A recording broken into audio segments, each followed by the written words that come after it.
العلم هو النور الهادي والمفتاح لكل الخير من يريد الله به خيرا. الحمد لله رب العالمين والصلاة والسلام على رسوله الكريم وعلى آله وصحبه أجمعين، أما بعد. قال المؤلف رحمه الله: الفصل الثالث. عن أبي ذر رضي الله عنه قال: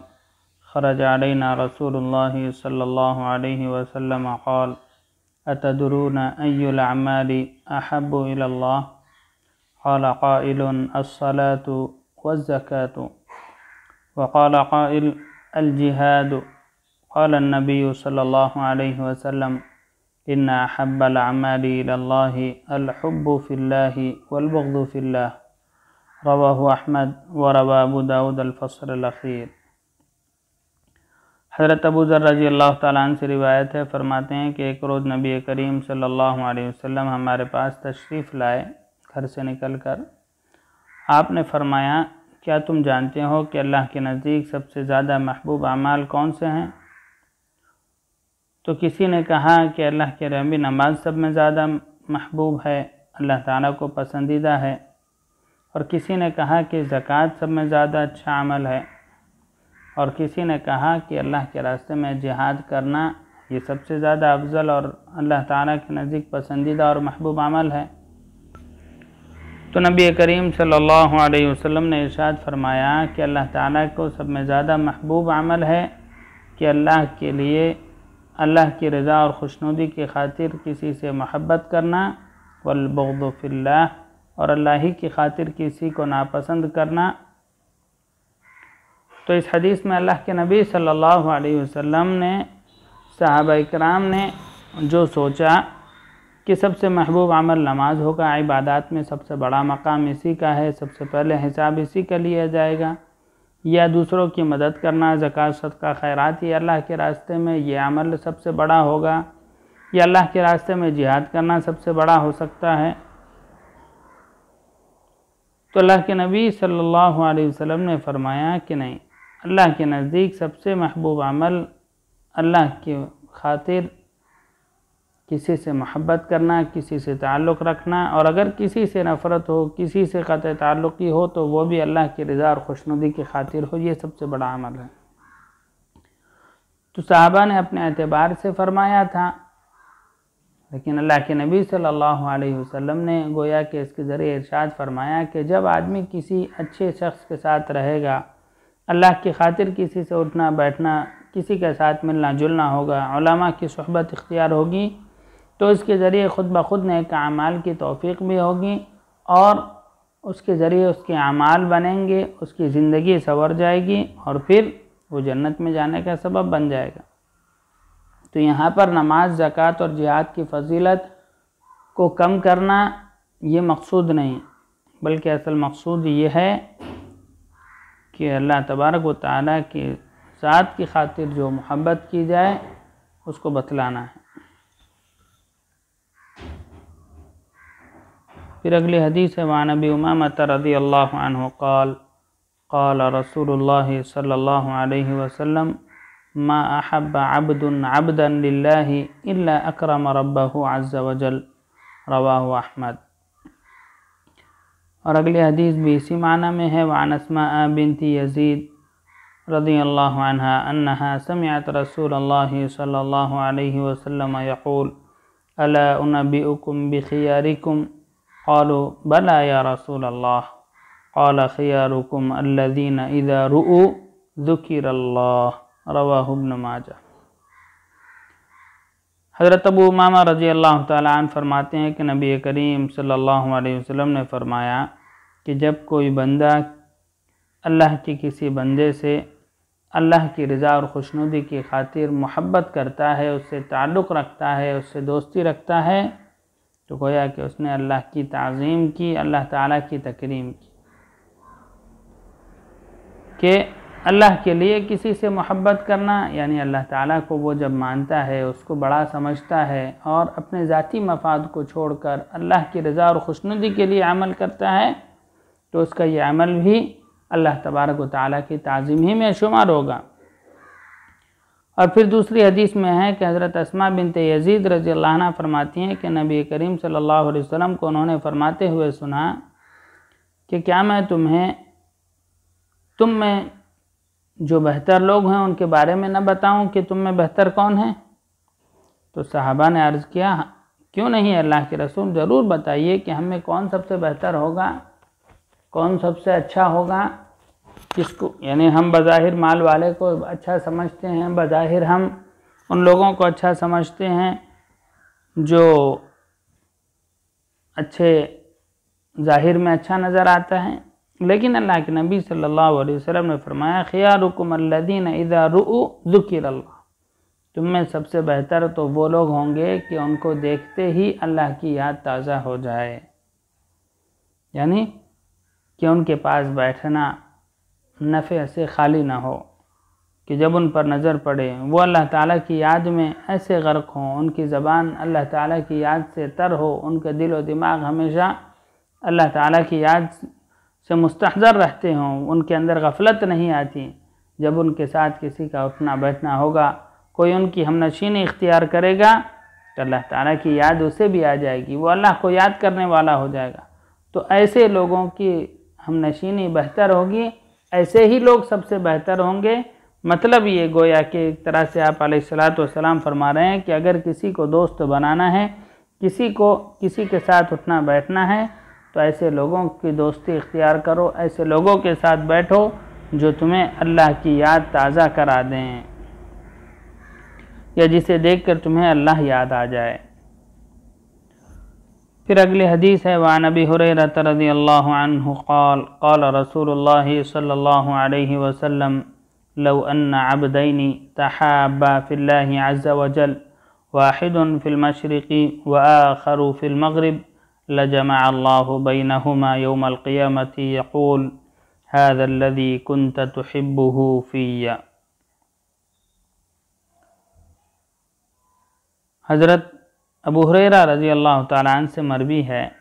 فرماتے ہیں کہ نبی کریم صلی اللہ علیہ وسلم کا ارشاد مبارک ہے کہ اگر دو بندے آپس میں اللہ کی خاطر ایک دوسرے سے محبت رکھتے ہیں، تعلق رکھتے ہیں، اور انہیں ملاقات نصیب نہ ہو، ایک شخص مشرق میں رہتا ہو اور دوسرا مغرب میں رہتا ہو، لیکن اللہ کے لیے وہ محبت رکھتے ہیں، تو قیامت کی دن اللہ تبارک و تعالیٰ ان دونوں کو جمع فرما دے گا اور پھر فرمائے گا هذا الذي كنت تحبه فيا، کہ یہی وہ شخص ہے کہ جس کے صلاح کی وجہ سے، جس کے تقوی کی وجہ سے، جس کے طہارت کی وجہ سے، جس کے علمی کاموں کی وجہ سے، یا تم خالص میری خاطر، میری رضا اور خوشنودی کی خاطر تم اسے پسند کیا کرتے تھے، تم اس سے محبت کرتے تھے، دنیا میں تمہیں اس سے ملاقات نصیب نہ ہوئی، یہ دنیا میں تم لوگ ہمیشہ آپس میں ایک دوسرے سے ساتھ نہیں رہتے تھے، ایک کونے میں رہتا تھا، ایک مشرق میں رہتا تھا، ایک مغرب میں رہتا تھا، لیکن اب قیامت میں اللہ تبارک و تعالیٰ ان دونوں کو جو اللہ کے لیے آپس میں ایک دوسرے سے تعلق اور محبت رکھتے ہیں ایک ساتھ رکھے گا اور ایک ساتھ جمع فرما دے گا۔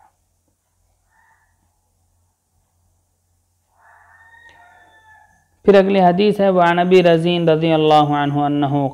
قال له رسول اللہ صلی اللہ علیہ وسلم الا ادلک علی ملاک هذا الامر الذي تصيب به خیر الدنیا والآخرہ علیک مجالس اہل الذکر واذا خلوت فحرک لسانک ما استطعت بذکر اللہ واحب فی اللہ وابغض فی اللہ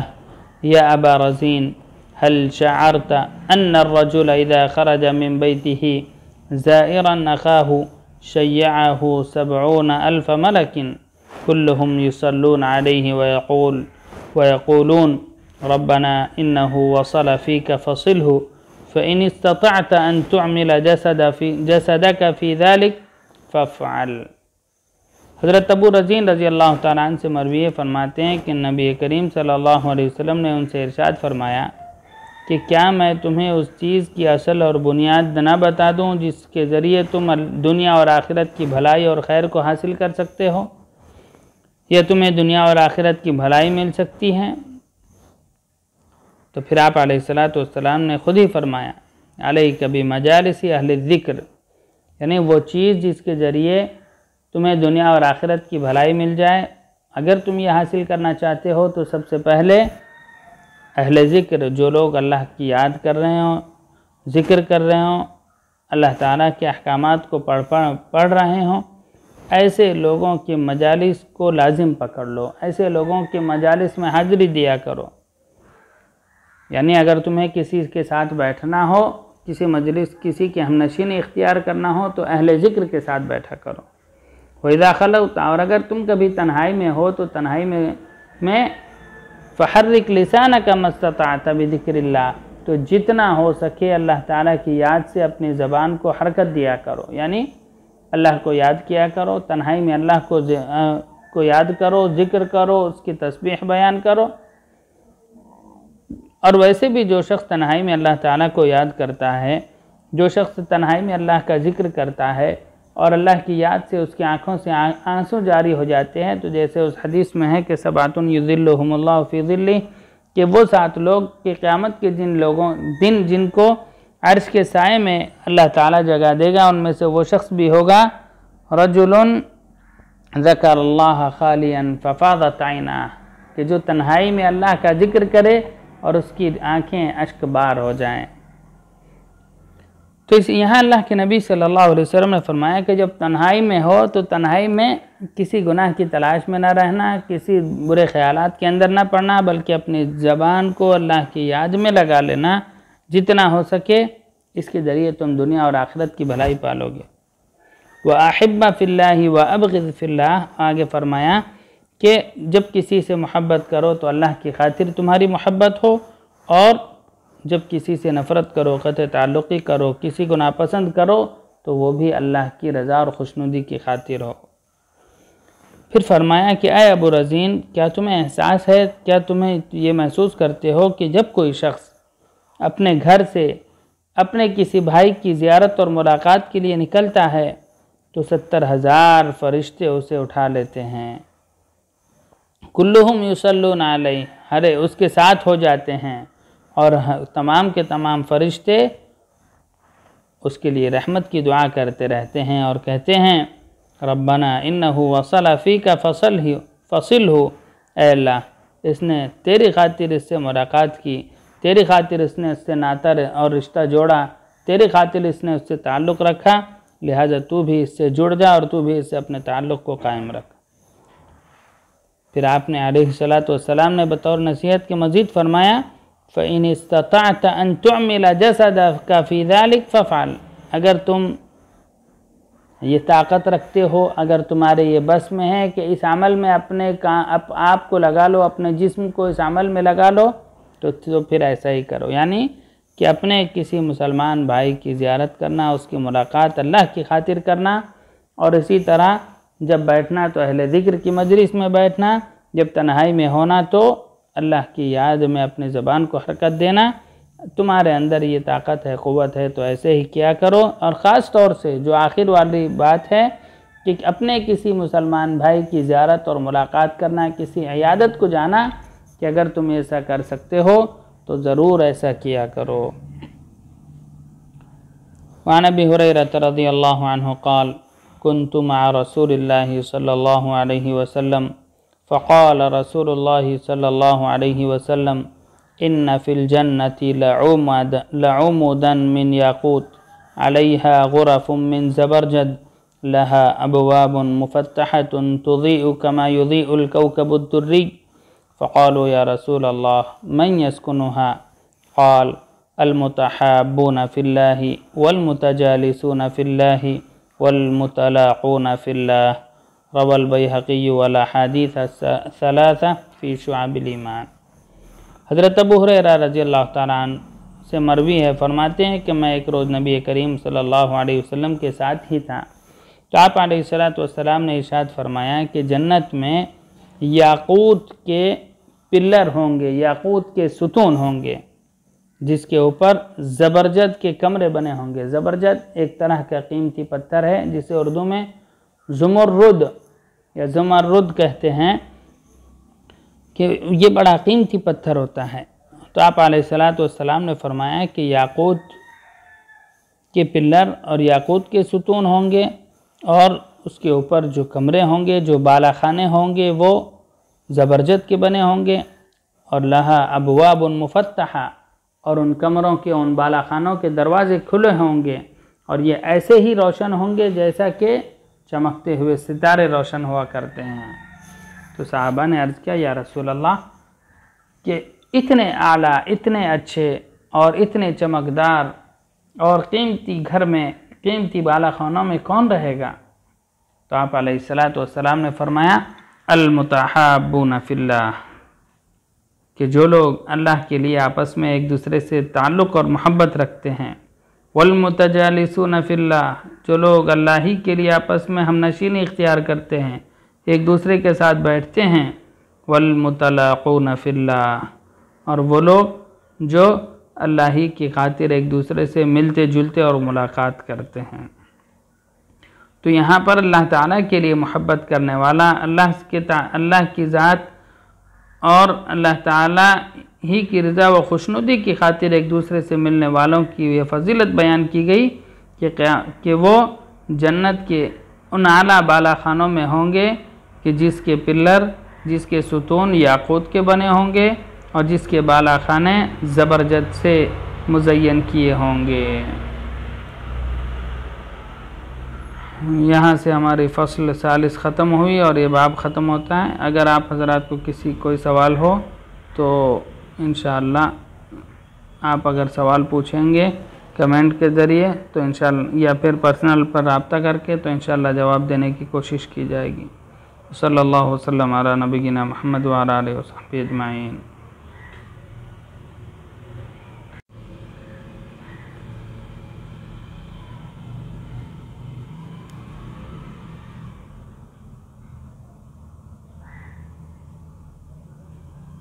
السلام عليكم. لا تنسوا الاعجاب بالفيديو والاشتراك في القناة تشجيعا لنا لنستمر بنشر المزيد إن شاء الله.